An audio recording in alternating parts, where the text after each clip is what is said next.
महारानी जी, आप क्या कह रही हैं? आप मुझ नौकरानी को अपने घर की बहू और इस महल की महारानी बनाने के बारे में कैसे सोच सकती हैं? मैं एक नौकरानी हूँ। मेरा काम आप लोगों की सेवा करना है, ना कि इस महल की रानी बनना।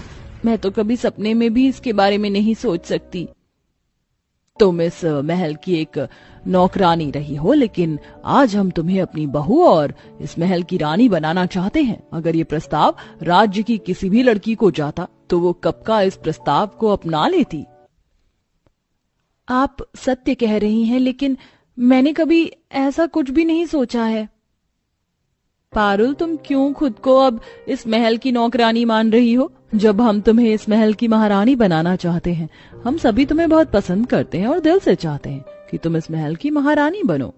आखिरकार क्यों इस बड़े से महल की एक छोटी सी नौकरानी को इस महल की महारानी बनने का प्रस्ताव दिया जा रहा था, और क्यों पारुल इतने बड़े प्रस्ताव को ठुकरा रही थी? इसे जानने के लिए हमें इस कहानी के कुछ शुरुआती भागों को जानना होगा। हे भगवान, हमने अपनी पायल कहाँ रख दी? अगर माँ को पता चला कि हमने उनकी दी हुई कीमती पायल खो दी है तो वो हम पर काफी क्रोधित होंगी। राजकुमारी इंदुमती अपनी पायल खो जाने की वजह से काफी परेशान होती है कि तभी महल की नौकरानी पारुल इंदुमती के कमरे में आती है। क्या हुआ राजकुमारी इंदुमती जी, आप कुछ ढूंढ रही हैं? अच्छा हुआ पारुल तुम आ गई। देखो ना, मेरी एक पायल खो गई है। मेरे साथ मेरी पायल ढूंढने में मदद करो। कहीं वो ये पायल तो नहीं? यही तो वो पायल है, लेकिन ये तुम्हें मिली कहाँ? कल आप जब बगीचे में झूला झूल रही थी तो वहीं ये गिर गई थी। पारुल, तुम्हारा बहुत बहुत शुक्रिया। पता है, अगर ये पायल खो जाती तो माँ कितना गुस्सा करती। मैं तुम्हारे रहते मुझे कभी कोई परेशानी नहीं हो सकती। महाराज, ये आप क्या खा रहे हैं? वैद्य जी ने आपको कुछ दिनों के लिए सादा भोजन करने के लिए कहा था ना? हमने आपके लिए सादा भोजन बनवाया है। हम अभी आपके लिए लेकर आते हैं। नहीं, हमें वो सादा भोजन नहीं खाना है। सादा भोजन खा खा कर हमारे तो मुंह का स्वाद ही बिल्कुल बदल सा गया है। लेकिन राजा जी, अगर आप सादा भोजन नहीं खाएंगे तो आपकी तबीयत और बिगड़ सकती है, और वैद्य जी फिर आपको और कड़वी दवाइयाँ देंगे। तो अब आप खुद सोच लीजिए कि आपको कड़वी दवाई खानी है या सादा भोजन। महाराज, क्यों जिद कर रहे हैं? पारुल का तो आप जानते ही हैं कि वो जो ठान लेती है वो करके ही रहती है। जाओ पारुल, तुम सादा भोजन ले आओ। कहने को पारुल इस बड़े से शाही महल की एक नौकरानी थी, लेकिन पारुल को सभी लोग काफी पसंद करते थे। पारुल महल के महाराजा, महारानी, राजकुमारी और राजकुमार का काफी अच्छे से ध्यान रखती थी। जहां पर इस शाही महल में पारुल इतना खुश रहती थी, वहीं जब भी पारुल शाही महल से निकलकर अपनी गरीब झोपड़ी में जाती थी तो मानो जैसे उसकी जिंदगी में जैसे सारे गम वापस लौट आते थे। पारुल बेटा, तू आ गई? माँ, बाबा, आप लोगों ने दवाई नहीं खाई क्या? और ये क्या, आपने तो कुछ खाया भी नहीं है। चूल्हा भी यूं ही ठंडा पड़ा है। पारुल बेटा, घर में कुछ होगा तो खाएंगे ना। बस 2 मुट्ठी चावल पड़े हुए थे। शरीर से इतनी भी हिम्मत नहीं हुई कि उठकर चावल ही उबाल लूं। अपने माता पिता की हालत देख पारुल जल्दी से राशन लेने के लिए दुकान पर जाती है। बस आज एक और दिन मुझे राशन दे दीजिए। जैसे ही मुझे महल से तनख्वाह मिलेगी, मैं आपका सारा कर्ज चुका दूंगी। अरे यह तो तुम पूरे 6 महीने से कह रही हो। शाही महल की नौकरानी हो, इतने भी तुम्हारे पास पैसे नहीं है कि मेरा कर्ज चुका सको। अच्छे से जानता हूँ तुम जैसे लोगों को। पैसे दबाकर इकट्ठा करके रखती हो और लोगों को देने का नाम नहीं लेती। अब जाओ यहाँ से, मैं तुम्हें अन्न का एक दाना नहीं दूंगा। राशन वाले की बात सुनकर पारुल उदास होकर वहां से जाने लगती है कि तभी पारुल को रास्ते में एक सब्जियों का खेत दिखता है। पूरा खेत सब्जियों से भरा हुआ था और आसपास खेत का मालिक भी नहीं था, जिसे देखकर भगवान, चोरी करना पाप है, लेकिन आप तो मेरे हालात जानते हैं ना। मुझे इस चोरी के लिए माफ कर दीजिएगा। पारुल जल्दी से उस खेत से तरह तरह की सब्जियां तोड़कर अपने कपड़ों में छुपा लेती है और घर ले जाकर घर में रख के 2 मुट्ठी चावल और सब्जियों को डालकर खिचड़ी बनाकर अपने बीमार माता पिता को खिलाकर उन्हें दवाई देती। पारुल बेटा, अब तेरी विवाह की उम्र हो चली है। जिस उम्र में तेरे हाथ पीले होने चाहिए, उस उम्र में तू अपने माता पिता की सेवा कर रही है। न जाने कब तेरा घर बसेगा। अपने माता पिता को माफ कर दे बेटा। माँ, बाबा, आप ऐसा क्यों कह रहे हैं? और मुझे कोई शादी नहीं करनी। शादी करके मैं आपको छोड़कर नहीं जाना चाहती, और अगर मैं शादी करूंगी भी तो मैं आप लोगों को अपने साथ लेकर जाऊंगी, समझे आप? पारुल को जो भी पैसे मिलते थे वो सब उसके माता पिता के इलाज में चले जाते थे। पारुल के पास कभी भी 1 रुपया नहीं बचता था। इन सब के बावजूद भी पारुल कभी अपने शाही महल में काम करने का फायदा नहीं उठाती और हमेशा ईमानदारी से ही काम करती। समय गुजरता है और राजकुमार शैलेंद्र के लिए एक बहुत बड़ी शाही घराने का रिश्ता आता है। हमारी तरफ से ये रिश्ता पक्का समझिए। अब आपकी बेटी ही इस महल की महारानी बनेगी। लेकिन आपसे एक छोटी सी विनती है, हम ये शादी जल्द से जल्द करना चाहते हैं। हमारे ज्योतिषी ने हमसे कहा है कि अगर हमारी पुत्री का विवाह आने वाले 10 दिनों में नहीं हुआ तो अगले 2 साल तक कोई भी मुहूर्त नहीं है। आप चिंतित मत होइए, इन 10 दिनों में ही आपकी पुत्री और हमारे पुत्र का विवाह होगा। जोरों शोरों से शादी की तैयारी होती है और सिर्फ 10 दिन के अंदर ही 2 परिवार के बीच राजकुमार और राजकुमारी अंजलिका का विवाह हो जाता है। शादी के बाद की रस्मों में सारी रात गुजर जाती है। अगले दिन जैसे ही राजकुमार अपने कमरे में जाते हैं तो देखते हैं कि उनकी पत्नी अंजलिका कमरे में नहीं है और बिस्तर पर एक चिट्ठी लिखी हुई है। मुझे माफ कर देना, मैं किसी और से प्यार करती हूँ। मेरे पिता ने ये शादी जबरदस्ती करवाई है। मैं अपने प्रेम के बिना नहीं रह सकती। मैं जा रही हूँ। चिट्ठी पढ़कर राजकुमार काफी परेशान होता है और सारी बात जाकर अपने माता पिता को बताता है। अब हम समझे कि वो क्यों इस विवाह को जल्द से जल्द करना चाह रहे थे। अब हम क्या करेंगे? अगर राज्य में ये बात फैल गई तो हमारी कितनी बदनामी होगी। पूरा परिवार काफी ज्यादा परेशान होता है। वहीं पारुल हर दिन की तरह महल के कामों में लगी होती है। तभी पारुल को देख राजेश्वरी पारुल को बुलाती है और उसे अपने पुत्र से विवाह करने का प्रस्ताव देती है। हम चाहते हैं कि आप हमारे सुपुत्र से विवाह करके इस महल की महारानी बने। आप बचपन से ही इस महल में रही हैं।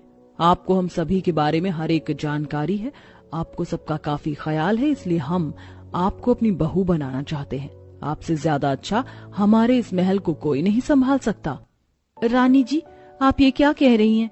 इस महल की महारानी बनने के बारे में मैं तो कभी सपने में भी नहीं सोच सकती। हम तुम्हारे साथ कोई जोर जबरदस्ती नहीं करेंगे। तुम्हारे पास 2 दिन का समय है। तुम सोच समझ कर जवाब देना। पारुल ये सारी बात जाकर अपने माता पिता को बताती है, जिसे सुन पारुल बेटा, लगता है ये भगवान का कोई इशारा है। तू इस प्रस्ताव को हाँ कर दे, वरना एक गरीब से शादी करके तेरी जिंदगी भी हमारी तरह ही बीतेगी। भगवान के लिए इस प्रस्ताव को हाँ कर दे और एक अच्छी सी जिंदगी जी। माता पिता के जबरदस्ती करने पर पारुल इस विवाह के लिए हाँ कर देती है और कुछ दिनों बाद पारुल इस बड़े से शाही महल की नौकरानी से आखिरकार इस महल की महारानी बन जाती है। महारानी बनने के बावजूद भी पारुल में किसी तरह का कोई बदलाव नहीं आता और वो पहले की ही तरह महल की जिम्मेदारियों को संभालती है। आप रसोई में क्या कर रही हैं? अब ये सब जिम्मेदारी आपकी नहीं, इस घर की नौकरानी की है। आप भूल गई? इस महल की महारानी हैं आप। राजमाता, हम भले ही इस महल की महारानी हैं, लेकिन उससे पहले हम बहू हैं और बहू का तो फर्ज होता है ये सारे काम करना। लेकिन ये सारे काम आपको शोभा नहीं देते।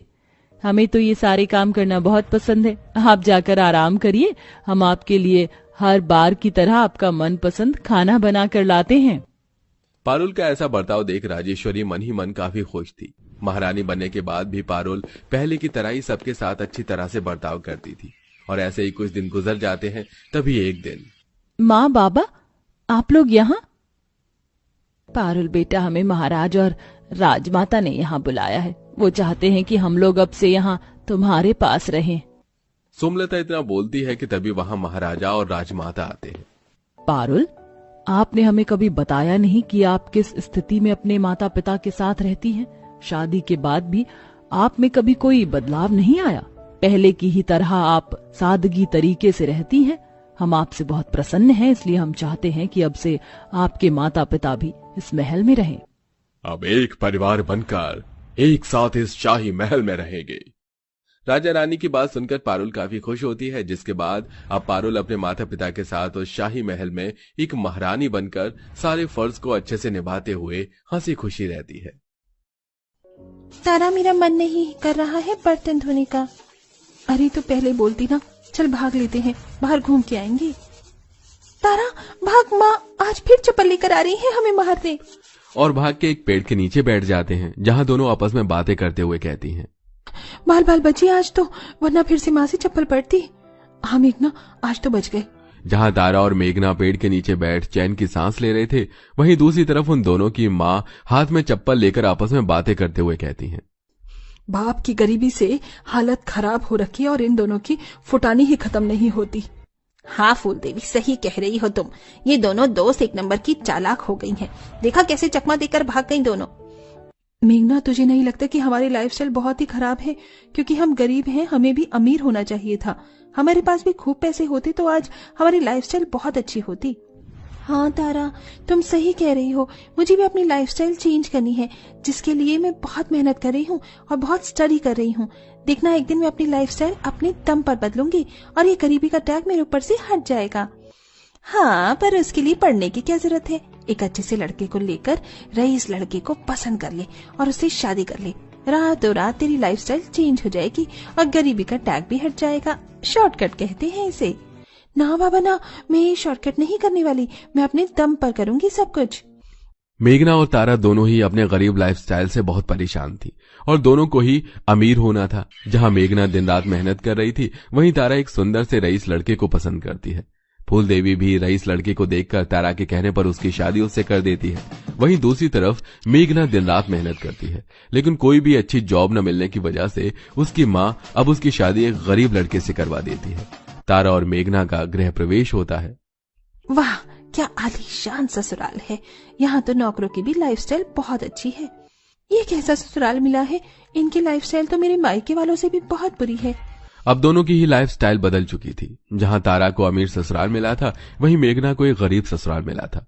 मेघना सुबह उठकर चूल्हे पर अपने ससुराल वालों के लिए खाना बना रही होती है, वहीं तारा मखमली बिस्तरों से उठती है और उसके लिए कांच के गिलास में नौकर जूस लेकर आते हैं, जिसे लेते हुए तारा कहती है, लाइफस्टाइल हो तो ऐसी अमीरों वाली हो। सुबह उठकर ही जूस का गिलास सामने आ जाता है। इस शॉर्टकट ने तो मेरी लाइफस्टाइल ही बदल दी। तारा अपनी अमीर ससुराल से बहुत खुश थी। वहीं मेघना चूल्हे पर खाना बना रही होती है, तभी उसकी सास वहां आकर उससे कहती है, बहू, रात के खाने के लिए सब्जी नहीं है, शाम हो गई है। मैं तुझे पैसे देती हूँ, तू जा बाजार से 1-2 सब्जी ले आ।